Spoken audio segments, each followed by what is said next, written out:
बिस्मिल्लाहिर्रहमानिर्रहीम। अस्सलाम वालेकुम वरहमतुल्लाहि वबरकातुहू। मैं हूं हाफिज ज़ैफ़ा अवान और आप लोग मेरा चैनल देख रहे हैं हाउस ऑफ कॉमर्स बाय हाफिज ज़ैफ़ा अवान। उम्मीद करता हूं कि आप लोगों ने मेरे चैनल को सब्सक्राइब कर लिया होगा। अगर जिन बच्चों ने अभी तक नहीं सब्सक्राइब किया तो भैया सब्सक्राइब कर लीजिए, ठीक है। और जो है आज हमारा टॉपिक जो है, काफ़ी सारे स्टूडेंट्स ने मुझसे पूछा था कि सर ये वाला टॉपिक आप लोग कब रिकॉर्ड करेंगे। तो बच्चों अब मैं रिकॉर्ड करने जा रहा हूँ cost of asset. Cost of asset पे जाने से पहले हम लोग कुछ चीज़ों को डिस्कस करेंगे, फिर उसके बाद हम कॉस्ट ऑफ एसेट को डिस्कस करेंगे। और ये 2013 का रेगुलर जो क्वेश्चन आप लोगों के सामने नजर आ रहा है, इसको भी मैं आप लोगों को सॉल्व करके दिखाऊंगा, ठीक है। वैसे तो अगर मेरे पिछले लेक्चर्स आप लोगों ने देखे हुए हैं तो काफ़ी कंसेप्ट आप लोगों को क्लियर होंगे, आप इन क्वेश्चंस को खुद से भी कर सकते हो। लेकिन फिर भी एक पास पेपर में से भी कुछ क्वेश्चन जो है वो मैं चाहता हूँ कि आप लोगों को सॉल्व करके दिखाऊं। तो स्टार्ट करते हैं टाइम वेस्ट किए बगैर अपना टॉपिक। इसमें आज बेटा आप लोगों को सबसे पहले कॉस्ट ऑफ एसेट पे जाने से पहले आप लोगों को ये पढ़ना होगा कैपिटल एक्सपेंडिचर्स और रेवेन्यू एक्सपेंडिचर्स को। Capital expenditure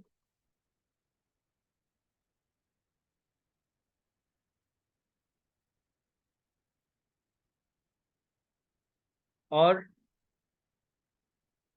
revenue expenditure.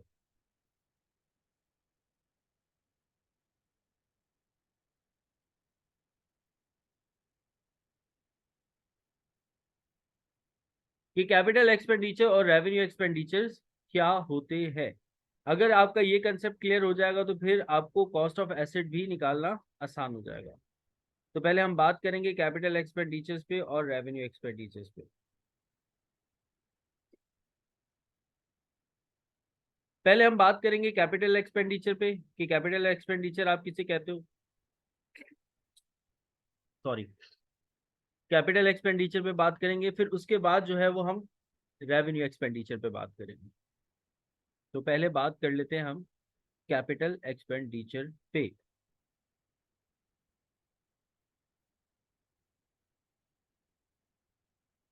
Capital expenditure, ये डेफिनेशन भी आप लोगों से पूछ लेते हैं कभी कभार। अच्छा, कैपिटल एक्सपेंडिचर्स को हम एक्स्ट्रा ऑर्डिनरी एक्सपेंडिचर भी कहते हैं।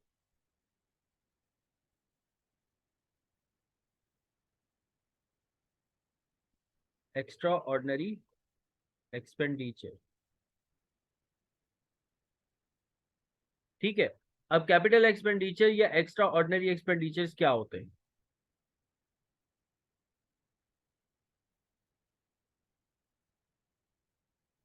पहले मैं आप लोगों को इसकी डेफिनेशन बता देता हूँ।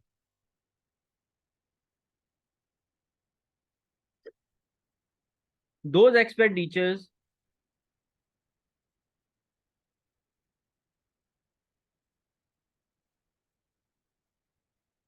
अपने पास लिख लीजिएगा। Those expenditures which increase the life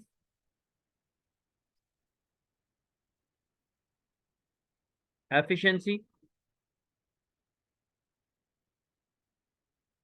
and space of fix assets is called or called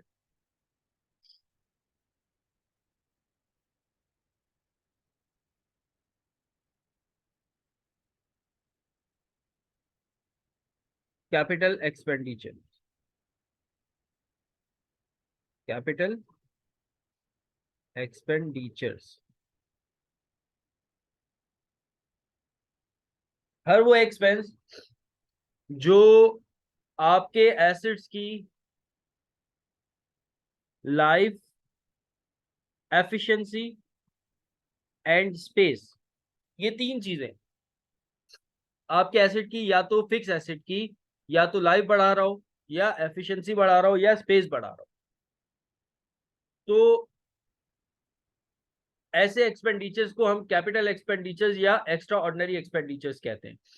जैसे कि सपोज करो लाइफ कैसे बढ़ेगी? लाइफ की एग्जांपल लेते हैं कि एक एसिड है, और जैसे कि कार की एक एग्जांपल लेते हैं। एक कार के अंदर मैंने इंजन को चेंज कर दिया, चेंज इन इंजन। इंजन को अगर मैं चेंज करता हूँ तो उससे क्या होगा? जो मेरी कार होगी उसकी लाइफ क्या हो जाएगी? इंक्रीज हो जाएगी। पहले अगर उस कार को 10 साल चलना था, अब नए इंजन की वजह से अब मेरी कार जो है वो 15 साल चलेगी। तो ये जो एक्सपेंस मैंने अपनी कार के ऊपर किया है, इसको आप कहोगे कैपिटल एक्सपेंडिचर, कि इसने मेरी कार की लाइफ को क्या कर दिया? इंक्रीज कर दिया। तो हर वो एक्सपेंस जो आपके एसेट की लाइफ इंक्रीज कर रहा हो, तो वो भी कैपिटल एक्सपेंडिचर होता है। या फिर वो आपके एसेट की एफिशिएंसी इंक्रीज कर रहा हो, एफिशिएंसी इंक्रीज कर रहा हो। एफिशिएंसी के मायने क्या होते हैं? कि जैसे कि मैंने क्या किया, जैसे कि मैंने अपने लैपटॉप के ऊपर एक रैम की जगह दो रैम्स लगा दी। तो अब ये दो रैम्स लगाने की वजह से मेरा लैपटॉप जो है वो एफिशिएंट हो गया, यानी कि और तेजी से उसने काम करना शुरू कर दिया। तो अब ये जो रैम मैंने एक्सचेंज की है, एक और नई रैम लगा दी है, या उसकी मैंने कैपेसिटी को बढ़ा दिया है, तो इसकी वजह से मेरे लैपटॉप की जो पावर है, जो एफिशिएंसी है, वो इंक्रीज हो गई है। तो ये जो चेंज इन रैम है, इस एक्सपेंडिचर को भी मैं क्या कहूंगा? कैपिटल एक्सपेंडिचर कहूंगा। या फिर एफिशिएंसी या स्पेस को बढ़ा दिया जाए, स्पेस को बढ़ा दिया जाए। अब स्पेस को कैसे? कि जैसे कि सपोज करो एक बिल्डिंग है मेरे पास, और बिल्डिंग जो है वो 3 मंजिला है। ठीक है, अब 3 मंजिला के ऊपर मैंने एक और मंजिल जो है वो ऐड कर दी, तो अब मेरी बिल्डिंग जो है वो 4 मंजिला हो गई। तो इसकी वजह से मेरी बिल्डिंग का जो है वो क्या बढ़ गया? स्पेस बढ़ गया। तो इसको भी मैं क्या कहूंगा? कैपिटल एक्सपेंडिचर कहूंगा, कि इसने मैंने क्या किया? कि अपनी बिल्डिंग का स्पेस इंक्रीज कर दिया। तो हर वो एक्सपेंस जो आपके एसेट की लाइफ एफिशिएंसी या स्पेस को बढ़ा दे, उसको हम कहते हैं कैपिटल एक्सपेंडिचर। अच्छा, एक और बात सुनो आगे। इसके अलावा all those expenses all those expenses which makes the asset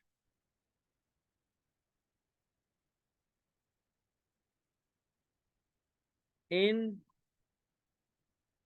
usable condition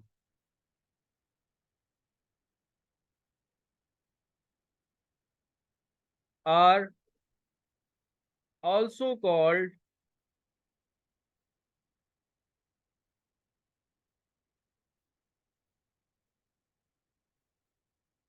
capital expenditure।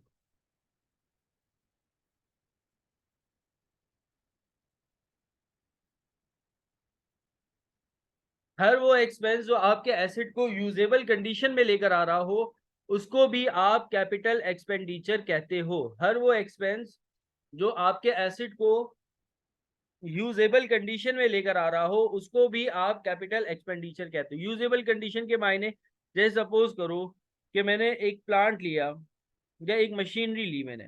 ठीक है, एक मैं मशीनरी लेकर आया मार्केट से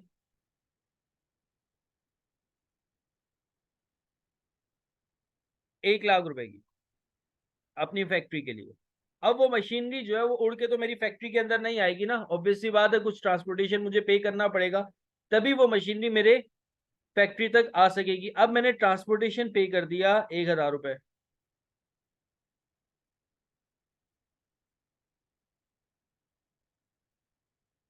अब ये जो 1,000 रुपए मैं पे कर रहा हूं एज अ ट्रांसपोर्टेशन, 1,000 रुपए जो मैं पे कर रहा हूं एज अ ट्रांसपोर्टेशन, ये जो 1,000 रुपए है मेरे बच्चों, मेरे प्यारे बच्चों, अच्छे बच्चों, ये जो 1,000 रुपए ट्रांसपोर्टेशन में पे कर रहा हूं, ये एक ऐसा एक्सपेंस है जो हमारे एसिड को यूजेबल कंडीशन में लेकर आ रहा है। विदाउट दिस मेरी मशीनरी यूजेबल कंडीशन में नहीं आ सकती, नहीं आ सकती ना। अगर मैं ट्रांसपोर्टेशन पे नहीं करता तो मेरा एसिड जो है वो फैक्ट्री तक नहीं पहुंचेगा और मैं उसको इस्तेमाल के लायक नहीं बना सकता। तो ये जो एक्सपेंस हुआ है, ट्रांसपोर्टेशन एक्सपेंस हुआ है, इसने मेरे एसिड को यूजेबल कंडीशन में किया है। तो इस एसिड, इस एक्सपेंस को भी मैं क्या कहूंगा? Capital expenditure. ठीक है, तो अगला सेंटेंस मैंने वही लिखवाया था, all those expenses which makes the asset in usable condition, जो आपके एसेट को यूजेबल कंडीशन में ले आए, तो वो भी आपके पास क्या होता है, एक कैपिटल एक्सपेंडिचर होता है। ठीक है, तो अब जो एक और बात याद रखिएगा, कैपिटल एक्सपेंडिचर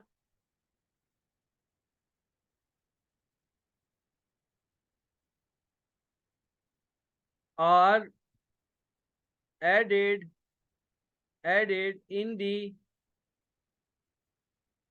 cost of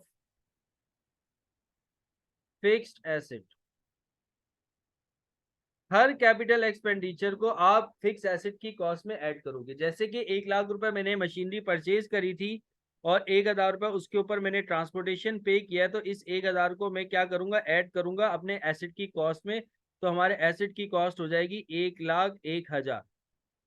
तो हर वो एक्सपेंस जो आपके एसेट को यूजेबल कंडीशन में लेकर आ रहा हूँ, ठीक है, तो वो भी आपका जो है वो कैपिटल एक्सपेंडिचर होता है, and capital expenditures are added in the cost of fix asset. ठीक है, तो ये बात याद रखिए। अच्छा, अब ये तो कहानी हो गई कैपिटल एक्सपेंडिचर की, कि कैपिटल एक्सपेंडिचर किसे कहते हैं। अब हम रेवेन्यू एक्सपेंडिचर को भी आगे चल के पढ़ेंगे, लेकिन अब चलते हैं हम अपने क्वेश्चन की तरफ। कॉस्ट ऑफ एसेट जो है, नॉर्मली ये क्वेश्चन आ रहा होता है आपके सेक्शन सी के अंदर, आई कॉम के जो है वो जितने भी स्टूडेंट्स हैं, और बाकी बी कॉम में भी जो है वो कभी कभार आ रहा होता है ये क्वेश्चन कॉस्ट ऑफ एसेट का। तो कॉस्ट ऑफ एसेट का आज का हमारा टॉपिक है, आज हम वो पढ़ेंगे कॉस्ट ऑफ एसेट, कि एसेट की कॉस्ट किस तरीके से फाइंड आउट की जाती है, और साथ साथ साथ साथ साथ साथ साथ साथ हम उसकी इंट्रीज भी बनाना सीखेंगे, कि अगर एसेट की कॉस्ट आपने फाइंड आउट किए तो उसको जर्नल एंट्रीज में आप लोग किस तरीके से रिप्रेजेंट करोगे। तो हम अपने क्वेश्चन की तरफ बढ़ते हैं। क्वेश्चन में देखें क्या बताया जा रहा है आपको। 2013 का सवाल है, रेगुलर का, आईकॉम के अंदर आया हुआ है। क्वेश्चन नंबर 9 है, डेप्रिसिएशन का सवाल है। कह रहे कि ऑन सितंबर 30 2008, सितंबर 30 2008 के अंदर Munib company limited purchase a machine for ₹2,50,000। अब मुनीब एंड कंपनी है, उसने एक मशीनरी परचेज की है 2,50,000 की, 2,50,000 की, 2,50,000 की, ठीक है, with 5% trade discount.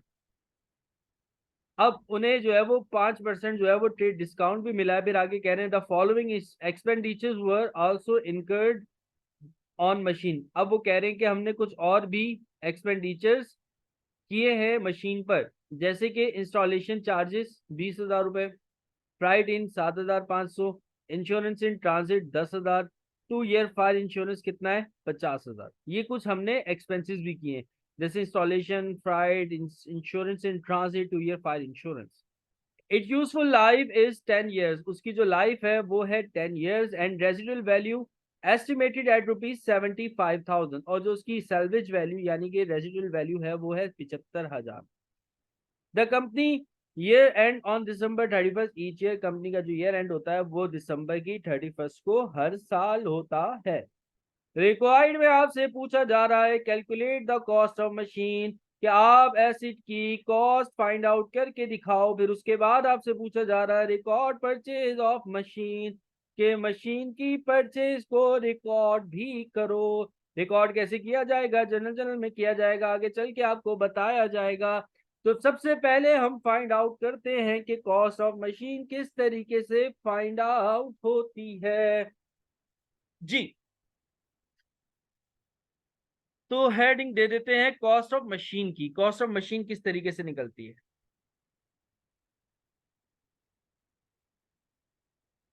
Cost of machine,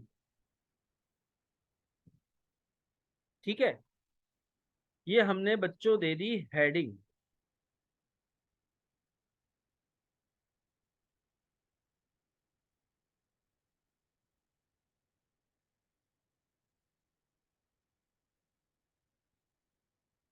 अब याद रखिएगा कॉस्ट ऑफ मशीन के अंदर सबसे पहले आप एसेट की लिस्ट प्राइस या परचेज प्राइस जिसपे आपने एसेट को परचेज किया है उसको लिखोगे। जैसे कि यहाँ पर इन्होंने मशीन फॉर ₹2,50,000, 2,50,000 का आपने परचेज किया, इसको आप लिस्ट प्राइस भी कहते हो।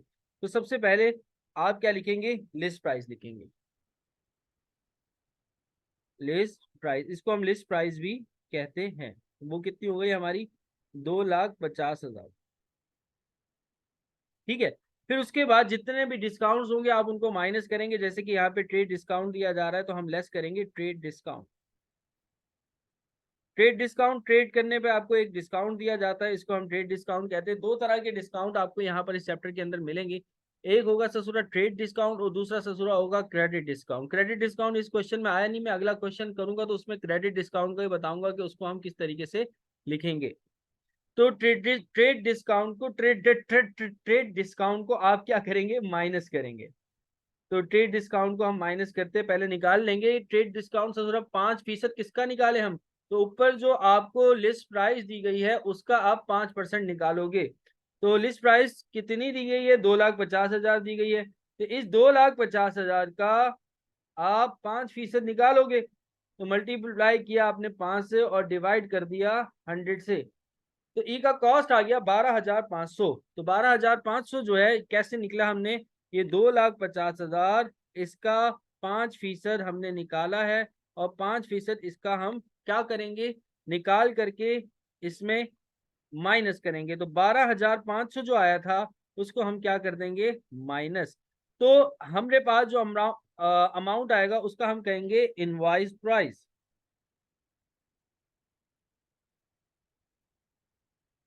ई का जो अमाउंट आएगा माइनस करने के बाद, ई का अमाउंट को हम क्या कहेंगे, ई का अमाउंट को हम कहेंगे इनवाइस प्राइस। और अमाउंट क्या होगा, 250 को अगर हम माइनस करते हैं 250 में से 12,500, तो हम अमाउंट आ जाएगा 2,37,500। 2,37,500 ये अमाउंट आ गया। ई का हम कहेंगे इनवाइस प्राइस। इनवाइस प्राइस वो होती है कि जितने में आपने एसेट को परचेज करा है। अच्छा, एक और होता है क्रेडिट डिस्काउंट, वो अगले क्वेश्चन में आएगा तो उसका भी हम बताएंगे। क्रेडिट डिस्काउंट को भी माइनस करना होता है। जब क्रेडिट डिस्काउंट माइनस कर देते हो ना तो फिर आपके पास आती है नेट कैश प्राइस। लेकिन मेरा अगला लेक्चर आप लोगों ने लाजमी देखना है जो मैं अपलोड करूंगा, उसमें क्रेडिट डिस्काउंट भी आएगा। अब इस क्वेश्चन में नहीं है तो हम नहीं लिख रहे। तो इनवाइस प्राइस के बाद अब आप एक और हेडिंग दे दोगे कैपिटल एक्सपेंडिचर्स की। कैपिटल एक्सपेंडिचर्स, तो जितना भी कैपिटल एक्सपेंडिचर होगा उसको आप ऐड कराओगे अपने एसेट की कॉस्ट में, क्योंकि ऊपर मैंने लिखा है capital expenditures are added in the cost of fix asset. तो हम कैपिटल एक्सपेंडिचर की कॉस्ट में क्या कर देंगे, ऐड कर देंगे। अब कौन कौन से आपके पास कैपिटल एक्सपेंडिचर है बेटा, अब ये इसकी भी लिस्ट मैं आप लोगों को प्रोवाइड कर दूंगा नेक्स्ट लेक्चर के अंदर, जो हम नेक्स्ट लेक्चर अपना रिकॉर्ड करेंगे। ये अभी कौन सा लेक्चर रिकॉर्ड हो रहा है, आई थिंक 7 रिकॉर्ड हो रहा है। ऊपर वाला कौन सा था, ऊपर वाला कौन सा था, ऊपर वाला 6 था, हाँ। तो ये अभी हमने कौन सा रिकॉर्ड कर रहे हैं, हम 7 रिकॉर्ड कर रहे हैं। तो 7 के बाद जब 8 वाला क्वेश्चन आएगा तो उसमें मैं क्या करूंगा, आप लोगों को बता भी दूंगा कि कौन कौन से एक्सपेंडिचर्स हम ऐड करते हैं, जिनको हम शामिल करते हैं कैपिटल एक्सपेंडिचर्स में, और किन को हम इग्नोर करते हैं। बहरहाल अभी मैं बता देता हूँ कि यहाँ पर जो इंस्टॉलेशन चार्जेस है ये जाएगा, फ्राइट इन है ये भी कैपिटल एक्सपेंडिचर है, इंश्योरेंस इन ट्रांजिट ये भी कैपिटल एक्सपेंडिचर है। लेकिन ये जो 2 ईयर ससुरा फायर इंश्योरेंस है इसका हम इग्नोर करेंगे। क्यों इग्नोर करेंगे, इसको हम कैपिटल एक्सपेंडिचर नहीं कहते भाई, इसको हम क्या कहते हैं, इसका हम कहते हैं रेवेन्यू एक्सपेंडिचर। रेवेन्यू एक्सपेंडिचर आगे चल के हम तुमको बताएगा, सबर करो। तो अब ये जो है 3 हमारे पास कैपिटल एक्सपेंडिचर हैं, तो इन तीनों को कैपिटल एक्सपेंडिचर में लिखेंगे। इंस्टॉलेशन चार्जेस,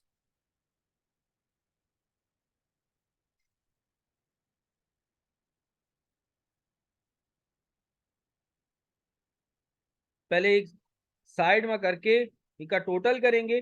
टोटल करने के बाद उसका जो इनवाइस प्राइस है उसमें ऐड कर देंगे। तो 20,000 हमारा क्या था, इंस्टॉलेशन चार्जेस। फ्राइड इन कितना है, 7,500।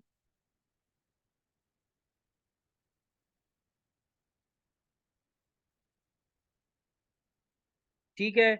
और इसके अलावा इंश्योरेंस इन ट्रांजिट कितना है, 10,000। इसका भी हम ऐड करेंगे, कैपिटल एक्सपेंडिचर में लेके जाएंगे। Insurance in transit. तब तक हम ये लिख रहा है, तुम हमारे चैनल को तो सब्सक्राइब कर दो, शेयर भी कर दो भैया, क्या हो गया, शेयर कर दो। अब तुमको हम पढ़ा रहे हैं तो मजे ले लेके तुम पढ़ रहे हो खाली, ससुरा सब्सक्राइब नहीं कर रहे हो। सब्सक्रिप्शन हमारे पास कम आ रही है, सब्सक्राइब कर दो भैया।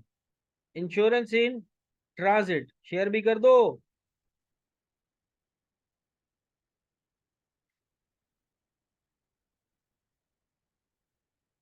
ई होगा वा 10,000। अब ई का हम टोटल करेंगे 20,000 में 7,500 और 10,000 का ऐड करेंगे तो हमारे पास अमाउंट आएगा 37,500।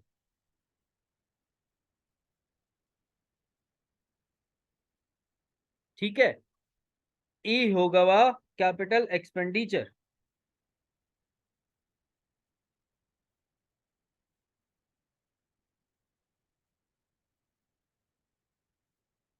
E capital expenditure 37,500।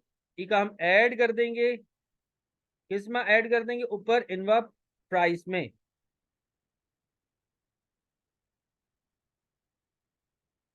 तो आ जाएगा हमारे पास कॉस्ट ऑफ मशीन।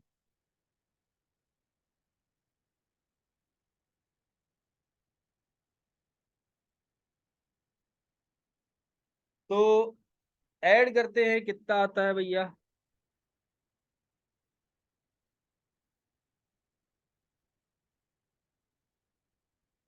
275 आ गया।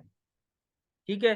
तो ये हमारी हो गई cost of machine. Cost of machine बच्चा बेटा इस तरीके से निकालते हैं। अब हम चलते हैं एसेट की जनरल एंट्रीज में, कि जब हम एसेट को परचेज करते हैं तो उसकी एंट्रीज क्या बनेंगी। लेकिन बेटा अगला लेक्चर जो मैं अपलोड करूंगा वो लाजमी देखिएगा, उसमें मैं आप लोगों को बताऊंगा कि कौन कौन से एक्सपेंडिचर हैं जिनको आपने ऐड करना है और कौन कौन से एक्सपेंडिचर हैं जिनको आपने इग्नोर करना है।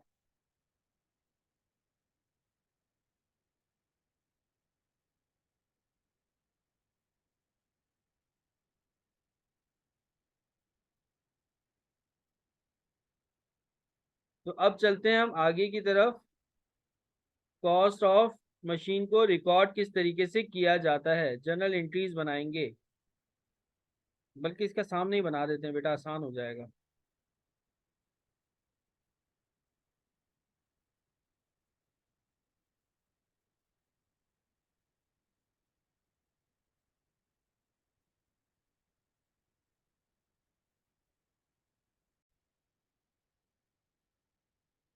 तो ये बच्चों मैंने आप लोगों के सामने एक जर्नल जर्नल बनाने की कोशिश की है, जैसे कि आप लोगों के सामने स्क्रीन पे नजर आ रहा होगा जर्नल जर्नल। ठीक है, date, particular, PR, debit and credit in rupees. अब मैं कैपिटल एक्सपेंडिचर्स को रिकॉर्ड करूंगा। ठीक है, कैपिटल एक्सपेंडिचर को किस तरीके से रिकॉर्ड किया जाता है, जब जरा वो देख लीजिए। सबसे पहले आप क्या करेंगे बेटा, सबसे पहले आप जो है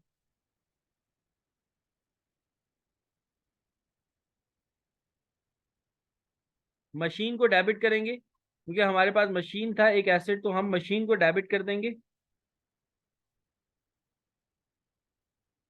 और अकाउंट पेएबल को क्रेडिट कर देंगे। पहली एंट्री ये बनेगी, हम एसेट को परचेज कर रहे हैं ना, तो परचेज करते वक्त एसेट आ रहा है और उधार पे परचेज कर रहे हैं। ये जो बेटा ट्रेड डिस्काउंट होता है ना, इसका मतलब होता है आपने उधार पे आपको एसेट को परचेज करा है। तो आप मशीन को डेबिट करेंगे और अकाउंट पेएबल को क्रेडिट कर देंगे। अमाउंट कितना आएगा, अमाउंट आएगा जो आपकी इनवॉइस प्राइस थी उसका। इनवॉइस प्राइस आपकी कितनी आई है, 2,37,500। तो मैं 2,37,500 से मशीन को क्या कर दूंगा, डेबिट कर दूंगा। तो पहली एंट्री इनवॉइस प्राइस से बनती है या नेट कैश प्राइस से बनती है। नेट कैश प्राइस आने वाले लेक्चर्स में आप लोगों को बताऊंगा। तो अभी मैं 2,37,500 से रिकॉर्ड करूंगा इसको। अकाउंट पेबल को क्रेडिट करूंगा, मशीन को डेबिट करूंगा। 2,37,500,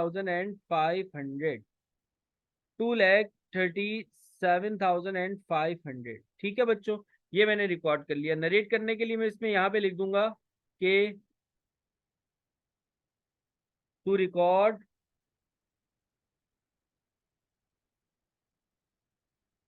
परचेज ऑफ मशीन।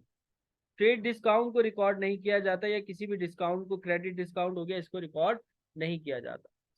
ये करने के बाद इस ट्रांजेक्शन को मैं एंड कर दूंगा और मैं यहाँ पे एक लाइन लगा दूंगा। और डेट यहाँ पे लिख दूंगा जिस तारीख को मैंने एसेट को परचेज किया था। अगर आपको नीचे थोड़ा सा क्वेश्चन नजर आ रहा हो कि आपने एसेट को परचेज किया सितंबर 30 2008 में, तो यहाँ पर यही डेट लिखूंगा मैं, सितंबर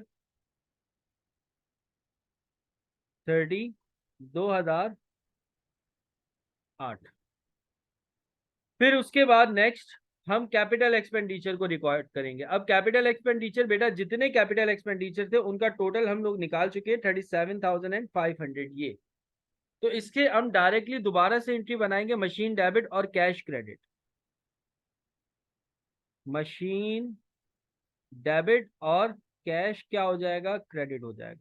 ठीक है, और इसका अमाउंट आ जाएगा 3 लाख नहीं 37,500। 37,500 कैपिटल एक्सपेंडिचर को रिकॉर्ड करने की ये एंट्री बनती है 37,500। कॉस्ट ऑफ एसेट की बेटा एंट्रीज इस तरीके से बनाएंगे, पहले आपने एसेट को डेबिट करना है और पेएबल को क्रेडिट करना है। ठीक है, अगर तो ट्रेड डिस्काउंट है, अगर क्रेडिट डिस्काउंट होता तो फिर मैं पेएबल की जगह कैश लिखता। वो आगे का एक और क्वेश्चन में इंशाल्लाह कराऊंगा तो उसमें डिस्कस करूंगा आप लोग। तो यहाँ पर भी वही डेट आ जाएगी और फिर उसके बाद हम मशीन को डेबिट करेंगे, कैश क्रेडिट करेंगे, और किस अमाउंट से, कैपिटल एक्सपेंडिचर के अमाउंट से, कि जितना हम कैपिटल एक्सपेंडिचर एसेट की कॉस्ट में लेके गए हैं उससे हम दोबारा से उस एसेट को डेबिट करेंगे और कैश को क्रेडिट कर देंगे। डेट यही आ जाएगी सितंबर 30 2008। सितंबर 30 2008। और इसको नरेट करेंगे टू रिकॉर्ड कैपिटल एक्सपेंडिचर।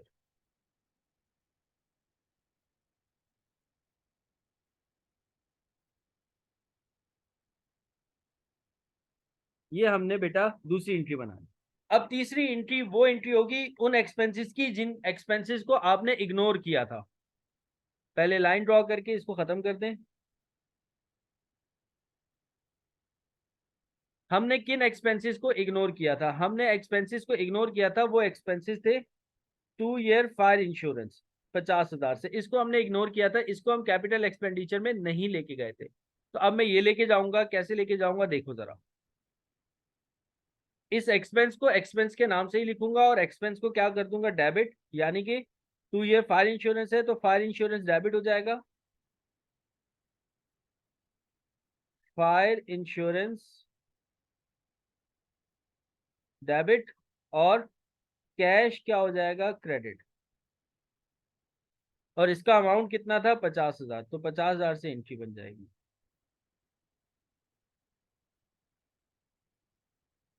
और डेट यही आ जाएगी जो डेट थी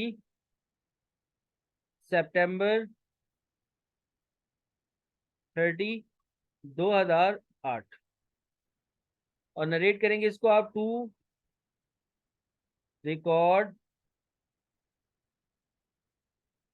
रेवेन्यू एक्सपेंडिचर भी लिख सकते हो इसको। जिन एक्सपेंसेस को हम इग्नोर करते हैं बेसिकली वो रेवेन्यू एक्सपेंडिचर्स होते हैं, तो रेवेन्यू एक्सपेंडिचर्स भी लिख सकते हो, और चाहो तो इसको फायर इंश्योरेंस भी, टू रिकॉर्ड फायर इंश्योरेंस।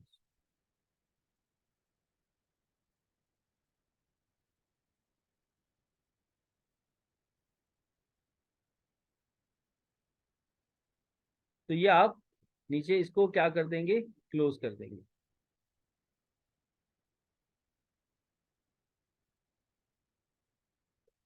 तो इस तरीके से बच्चों स्टूडेंट्स जो है वो एंट्रीज बनाई जाती हैं। ऊपर हेडिंग आएगी, कंपनी का नाम आएगा। अब ऊपर हेडिंग की मैंने जगह छोड़ी नहीं है, आई थिंक जनरल जनरल मैंने थोड़ा सा ऊपर बना दिया।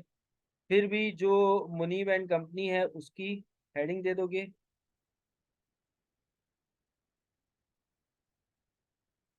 और जनरल जनरल लिख दोगे। यहाँ पे लिख देता हूँ थोड़ा सा छोटा सा, मुनीब एंड कंपनी और जनरल जनरल कंपनी लिमिटेड और जर्नल जर्नल। इस तरीके से बेटा कॉस्ट ऑफ मशीन को रिकॉर्ड किया जाता है। अगले लेक्चर के अंदर इंशाल्लाह ताला मैं एक और क्वेश्चन सॉल्व करूंगा और ये भी बताऊंगा कि रेवेन्यू एक्सपेंडिचर्स क्या होते हैं, क्योंकि वो रह गए, और कौन कौन से कैपिटल एक्सपेंडिचर्स होते हैं जिसको हम ऐड करते हैं। तो आज के लिए इतना काफी है। अपना ख्याल रखना, मुझे दुआओं में याद रखना, मेरे चैनल को सब्सक्राइब करना, शेयर करना, लाइक करना, घंटे का बटन दबाना। अल्लाह हाफिज।